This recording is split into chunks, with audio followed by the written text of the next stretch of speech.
అయితే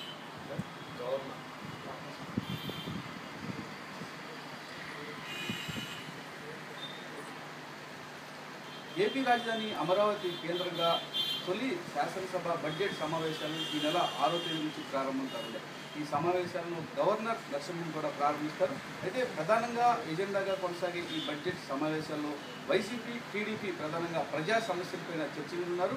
ప్రజా సమస్యల్ని ఇప్పటివరకు ఏ మేర ముందుకు తీసుకెళ్లారు, ఏ మేర ఫలితాలని సాధించగలిగారు అన్న ఎజెండాగా ప్రధానంగా వైసీపీ అస్త్రాలు సంధించున్నారు. దీనిపైన మరింత సమాచారం అందించేందుకు గుడివాడ ఎమ్మెల్యే కొడాలి నాని మనతో పడ్డారు. ప్రధానంగా మనకి అమరావతి రాజధానిలో సోమవారం ఈ వ్యూహం ఇప్పటివరకు కూడా రాజధాని భూమి రైతులకు ఎటువంటి పెద్దలు కల్పించబోతుంది, అలాగే రైతులకి రుణమాఫీ ఎందుకు కల్పించబోతుంది, అంటే అమరావతి రాజధాని ప్రధానంగా గతంలో జగన్గా ప్రయత్నించబోతుంది. అలాగే రాజధాని చిన్న భూములు రైతులు కూడా కొంత ఇబ్బందిగా పరిస్థితున్నారు. ఈ నేపథ్యంలో ప్రధానంగా ఇట్లా తీసుకుంటే నిజాక మన వైఎస్ జగన్ గారు ఐఏఎస్ అధికారి అంతకుముందు కూడా ఒక ఐపీఎస్ ఆఫీసర్తో కూడా తీసుకోవాలి. ఇది ఎలా పోతున్నారు, ఇప్పటికే ఒక 5 ఎమ్మెల్యేల పైన కూడా వెయిట్ చేసే అవకాశం ఉన్నది. మొట్టమొదట ఆంధ్రప్రదేశ్ నుంచి తెలంగాణ విడిపోయిన తర్వాత మొట్టమొదట సమావేశాలు అమరావతిలో నిర్వహించండి. ఇక్కడ అసెంబ్లీ భవనం నిర్మించి రాజధానిలో మన రాష్ట్రంలో అసెంబ్లీ సమావేశాలు నిర్వహిస్తున్నటువంటి ప్రభుత్వం చాలా గొప్పగా ఆర్భాటాలు చేస్తుంది. రామేశ్వరం వెళ్ళిన శనేశ్వరం తప్పదని చెప్పి ఇక్కడ ఉన్నటువంటి సమావేశాలకు ఈ రాష్ట్రంలో తెలుగుదేశం ప్రభుత్వం నిర్వహిస్తుంది. అది హైదరాబాద్లో ఉన్న వాళ్ళు నిర్వహిస్తారు, ఇక్కడ కూడా వాళ్ళు నిర్వహిస్తారు. కాబట్టి రామేశ్వరం శనేశ్వరం తప్పదని ఈ అసెంబ్లీకి వెళ్ళి కూడా వీళ్ళ చెప్పేటువంటి దొంగ మాటలు అబద్ధాలు మళ్ళీ ప్రతిపక్ష నాయకుడు జగన్మోహన్ రెడ్డి గారు అడిగినటువంటి సమాధానం కోసం ఆయన పర్సనల్గా తీసేటువంటి కార్యక్రమం ఇవన్నీ తెలుగుదేశం పార్టీ ఆల్రెడీ చంద్రబాబు నాయుడు వాళ్ళ ఎమ్మెల్యేలు కూడా మాట్లాడుతున్నారని చెప్పి చెప్తున్నారు. ఒకటి, ఈ రాష్ట్రంలో ఏ ఒక్క వాగ్దానాన్ని అమలు చేయనటువంటి ప్రభుత్వం ఏదైనా ఉందంటే తెలుగుదేశం ప్రభుత్వం.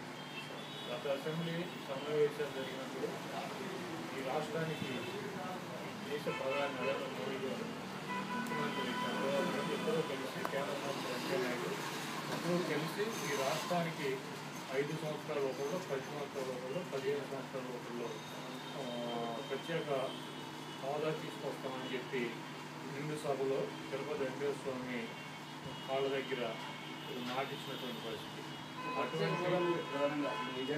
అటువంటి మాటని తప్పినటువంటి పరిస్థితుల్లో మన జరిగినటువంటి సెప్టెంబర్ సమావేశాల్లో అసెంబ్లీని అందుకోవడం, మీరు ఇచ్చినటువంటి మాటను వెనక్కి తగ్గారు. ఈ రాష్ట్ర ప్రజలకు బహిరంగంగా క్షమాపణ చెప్పాలని నేను కోరుతూ మా మీద ఒక 5 మీద ప్రివిలేజ్ కమిటీలో చర్యలు తీసుకోమని చెప్పి సిఫార్సు చేశామని చెప్తున్నారు. మీరు 12 మంది మీద ఎంతమంది మీద ఇచ్చారు.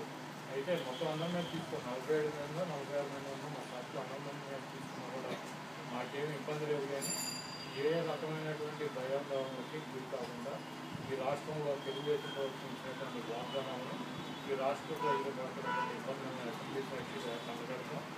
దానికి అధికార పార్టీ ఏ చర్యలు తీసుకున్నారో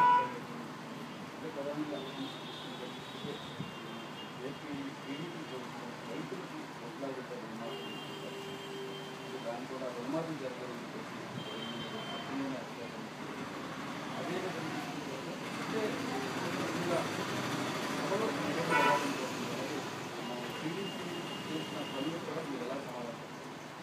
మీరు గత అసెంబ్లీలో కనుక జరిగిన 3 సంవత్సరాల నుంచి మీరు పరిశీలించినట్లయితే ఏ సబ్జెక్ట్ అయినా కూడా జగన్మోహన్ రెడ్డి గారు చాలా క్షుణ్ణంగా పరిశీలించి ప్రిపేర్ అయ్యి వచ్చి ఆయన అసెంబ్లీలో మారడం జరుగుతుంది. తెలుగుదేశం ప్రభుత్వం అధికారంలోకి వచ్చినాక అనేక వాగ్దానాలు ఇచ్చి ప్రజల్ని ఆశలకు గురి చేసి ఈ రాష్ట్రంలో తెలుగుదేశం రాష్ట్రం అధికారంలోకి వచ్చింది. అయితే ఏ ఒక్క వాగ్దానాన్ని కూడా నెరవేర్చినటువంటి పరిస్థితులు ఇదే తెలుగుదేశం పార్టీ అవలంబిస్తుంది. వాళ్ళు ఎన్ని రకాలుగా విమర్శలు చేసినా జగన్మోహన్ రెడ్డి గారి గురించి రాష్ట్రం విమర్శలు చేసినా రాజశేఖర రెడ్డి గారి గురించి మాట్లాడినా కూడా జగన్మోహన్ రెడ్డి గారు ఎక్కడ కూడా సబ్జెక్టు డివేట్ అవ్వకుండా ఆయన ప్రభుత్వాన్ని అడిగేటువంటి పరిస్థితి గతంలో చూసినా రేపు కూడా అదే జరుగుతుంది. అయితే కొంతమంది మంత్రులు కొంతమంది శాసనసభ్యులకి చంద్రబాబు నాయుడు గారు స్పీకర్ గారు మైక్ ఇప్పించి అడిగినటువంటి వాటికి సమాధానాలు చెప్తున్నారు, ఆయన చూపించే కార్యక్రమం చేస్తున్నారు. ఇవన్నీ కూడా ఫైనల్గా అసెంబ్లీలో ప్రజలకు న్యాయం జరుగుతుందో జరగడానికి తీసేస్తున్నారు. ఇవన్నీ కూడా ఈ రాష్ట్ర ప్రజలు గమనిస్తున్నారు. రేపు రాబోయే రోజుల్లో తెలుగుదేశం ప్రభుత్వానికి ఇదే పరిస్థితి గట్టిగా గుర్తు చేస్తారు. గత శీతాకాల సమావేశాల్లో కూడా ఈ వైసీపీ అమలు చాలా ప్రజలు కూడా ఇంకా సమావేశాలు సాగలేదు, చాలా ఉంది. ఈ సమావేశాలు ఒకటి ప్రజలు విమర్శలు మా మీద ఉన్నారు అన్నది మాత్రం వాస్తవం కాదు. మేము కూడా ప్రజలతోనే సంబంధాలు ఉన్నటువంటి అసెంబ్లీలో ఏం జరిగిందన్న నియోజకవర్గంలో వచ్చి లేడమైనా ప్రజలను కూడా అడిగేటువంటి పరిస్థితుల్లో మొన్న జరిగినటువంటి 3 రోజుల సమావేశాల్లో సెప్టెంబర్లో జరిగినటువంటి 3 రోజుల సమావేశాల్లో 3 రోజులు అనేది ఏ సమస్య మీద కూడా క్షుణ్ణంగా చర్చించడానికి అవకాశం లేదు. వాళ్ళు కావాలని చెప్పి 8వ తారీఖున అసెంబ్లీకి 7వ తారీఖు అర్ధరాత్రి 12 గంటల అన్నింటినీ ఒక ప్రకటన చేయించి దాని మీద ఎట్లాంటి ప్రతిపక్షాలు పట్టుబడతాయి, అసెంబ్లీ నడుపుకోకూడదు అన్నటువంటి ఉద్దేశం తెలుగుదేశం పార్టీ ఉంది. కాబట్టి ఆ 3 రోజుల్లో ఎటువంటి సమస్యలను కూడా పరిష్కరించేటువంటి ఉద్దేశం లేదు. కాబట్టి 3 రోజుల అసెంబ్లీ పెట్టారు. ఆ 3 రోజుల అసెంబ్లీలో కూడా దీని మీద మేము పట్టుబడతాం, వాళ్ళు వాయిదా వేసుకుని పారిపోవడం జరిగింది. ఏదేమైనా కూడా జగన్మోహన్ రెడ్డి గారు అయితే అసెంబ్లీ నడపాలన్నటువంటి ఉద్దేశంతో ఆయన పూర్తిగా ఉన్నారు. అసెంబ్లీలో మన యొక్క ప్రజల యొక్క వాణిని అసెంబ్లీలో గురించి వాళ్ళకి న్యాయం చేయాలన్నటువంటి దాంతో ఆలోచిస్తున్నారు. రేపు అసెంబ్లీలో మా గొప్పదం అయితే అదే ఉంటుంది.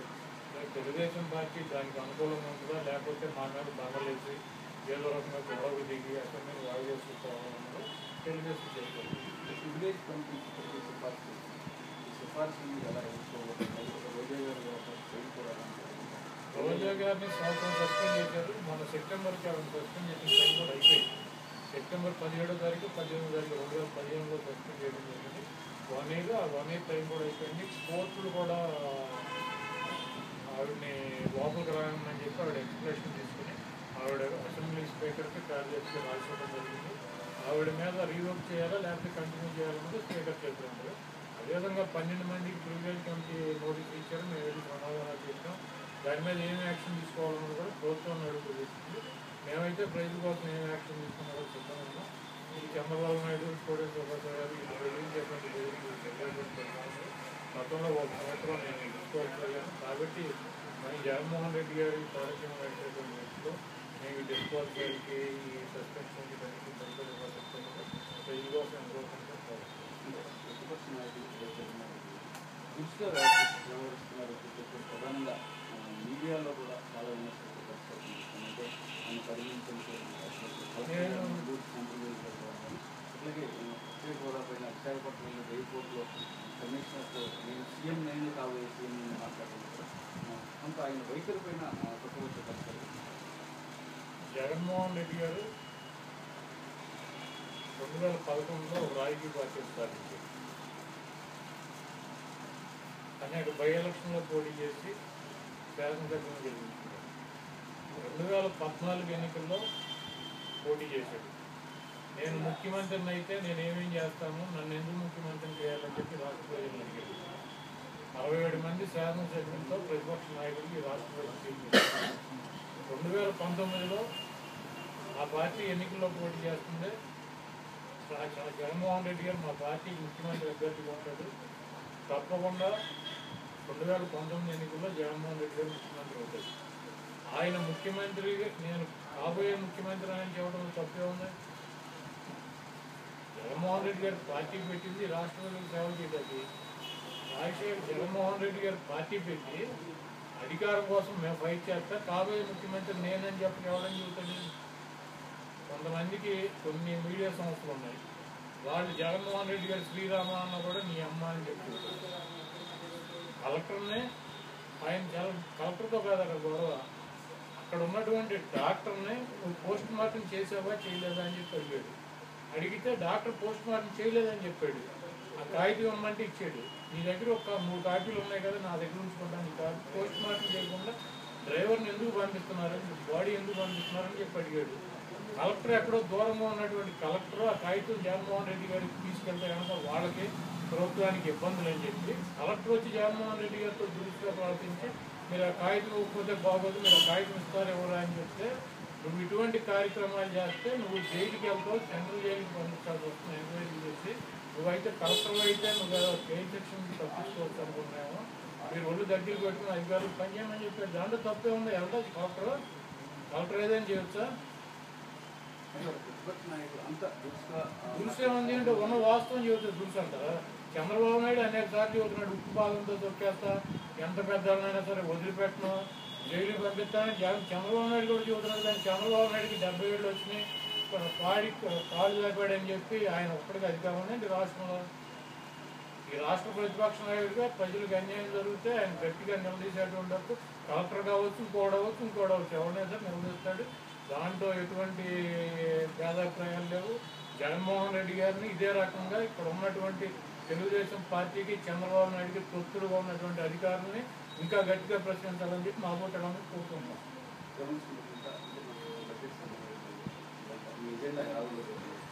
ఎలాగా ఇప్పటి వరకు ఇప్పుడు ఇక్కడ ఎక్కడ మీకు ఏమైనా లోటుపాట్లు కనిపిస్తున్నాయా? ఉన్న లోటుపాట్లను మీరు ఎలా అక్కడ ఎక్స్ప్లోర్ చేయండి. ఈ రాష్ట్రంలో అనేక సమస్యలు ఉన్నాయి. ఆ సమస్యల మీద మాకు చర్చకి కావాలని చెప్పి మేము దాదాపు 30-40 సబ్జెక్టుల మీద మేము ఇస్తాం. దాంట్లో కొన్ని సబ్జెక్టులు చర్చ పెడదామని చెప్పి తెలుగుదేశం పార్టీ కూడా ముందుకు వస్తుంది, వాళ్ళు కూడా ఇస్తారు నోటీసు. వాటిల్లో స్పీకర్ ముఖ్యమో ముఖ్యం కాదో ఆయన నిర్ణయం తీసుకుని స్పీకరే అవకాశం ఇచ్చారు. కానీ జగన్మోహన్ రెడ్డి గారు చర్చ పెట్టడం వల్ల పెడతాం, తీసేయడం వల్ల తీసేయకుండా. కాబట్టి నిజంగా జరుగుతున్నటువంటి అన్యాయాలు కానీ జరుగుతున్నటువంటి ఇబ్బందులు కానీ ప్రజలని దృష్టికి, ప్రభుత్వం దృష్టికి ప్రజల సమస్యలు తీసుకెళ్ళడానికి వైఎస్ఆర్సీపీ ప్రతిపక్ష పార్టీ దాంట్లో వాళ్ళకి ఇబ్బందికరమైనటువంటి పరిస్థితులు ఇబ్బందులు లేనివి వాళ్ళు చూసుకుని వాటిని చర్చలు తీసుకొచ్చే పరిస్థితి. రైతుల గురించి మేము అడుగుతాం. అదేవిధంగా డ్వాక్రా మహిళలను మోసం చేసే దాని గురించి అడుగుతాం. నిరుద్యోగుల గురించి అడుగుతాం. అదేవిధంగా ప్రత్యేక హోదా గురించి అడుగుతాం. మరి అట్లాగే నిరుద్యోగ కృతి అని చెప్పాడు, పేదలకు ఇల్లు కట్టిస్తానని చెప్పాడు. ఇల్లు కూడా కట్టించినటువంటి పరిస్థితుంది. ఈ రాష్ట్రంలో కృష్ణా డెల్టాని పరిశ్రమ నీళ్లు తెచ్చి కాపాడేమని చెబుతున్నారు. అనేక లక్షల హెక్టార్లో పంట వేసుకున్నటువంటి పరిస్థితి ఉంది. మినిమం వేసుకున్నా కూడా ఎకరానికి 20,000 ఖర్చులు అయితే 2 బస్తాలు కూడా రాదు. 6,000-7,000 రూపాయలు ఉన్నాయి. అంటే ఎకరానికి 17,000-18,000 వస్తే 5-6,000 రూపాయలు లాస్ వచ్చేటువంటి పరిస్థితి. మరి ధాన్యం కృష్ణా డెల్టాలో గత సంవత్సరం కన్నా ఈ సంవత్సరం ఈల్డింగ్ తక్కువ ఉంది. మరి ఎక్కువ పండింది ఉన్నప్పుడు ఈల్డింగ్ ఎక్కువ రావాలి. ఈల్డింగ్ తగ్గిందంటే వ్యవసాయం చేయలేదా? ఇటువంటి అనేక రకాలైనటువంటి సమస్యలు ప్రభుత్వం దృష్టికి తీసుకురావడానికి మేమైతే ముందుకుంటాము. దాంట్లో ఏ సమస్య తీసుకుంటారో ఏ సమస్య తీసుకోవాలి, ఏది వాళ్ళకి ఇబ్బందిగా ఉంటుంది, ఏది ఇబ్బంది ఉంటుందో చూసుకుని ప్రభుత్వం తీసుకున్నటువంటి ప్రతి అంశం మీద కూడా మేము జగన్మోహన్ రెడ్డి గారు మొత్తం ప్రిపేర్ అయ్యి మా పార్టీ ప్రిపేర్ అయ్యి ప్రజల తరఫున ఫైట్ చేస్తాం. 6వ తేదీ నుండి ప్రారంభం కానున్న రాష్ట్ర బడ్జెట్ సమావేశాల్లో ప్రధానంగా ప్రజల సమస్యలే ప్రధాన ఎజెండాగా ఉంటామని, అలాగే ఇప్పటి వరకు కూడా 30 సమస్యలపైన మేము దృష్టి సారించగలిగింది. దీంతో ప్రధానంగా చూసుకుంటే కనుక ప్రస్తుతం రైతులు అంటే పంట దిగుబడి అంటే నీటి సరఫరా జరిగినప్పుడు కూడా పంట దిగుబడి తగ్గింది. దీంతో పాటుగా అంటే నిరుద్యోగులకు వృత్తి కల్పిస్తామని చెప్పేసి ఆ విషయంలో కూడా టీడీపీ ప్రభుత్వం కొంత మేర ఇబ్బందికర పరిస్థితులు ఎదుర్కొనే పరిస్థితి కనిపిస్తుంది. ఒక వ్యూహాత్మకంగానే ముందుకు పోతామని, ఎట్టి పరిస్థితుల్లోనూ కూడా ప్రజల సంక్షేమమే మేము ధ్యేయంగా కొనసాగుతున్నామని చెప్పేసి కూడా వైసీపీ ఎమ్మెల్యే నాని అంటున్నారు. Over to studio.